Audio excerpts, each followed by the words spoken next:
end off and then 3 doors. Why not fit in there quite nicely? Not to cut your head off if you got the door.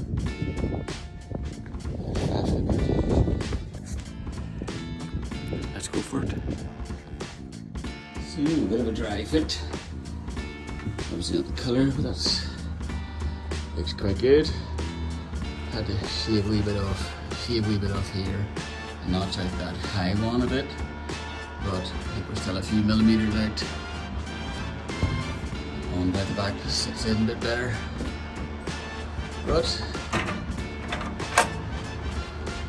it'll be quite a nice wee job, and that's where it was going to end, which would have been too much for the door, which is going here, so it's better. Not gonna hit your head on it.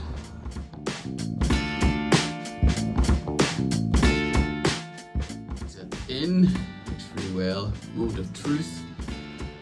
Nicely bolted in, and the brackets that were already here.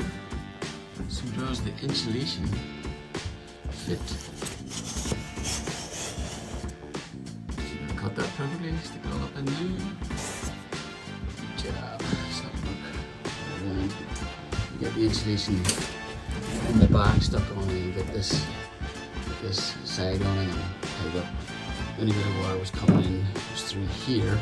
It's not even, really, caps aren't even on, it's not even sealed up properly. The rest was perfect.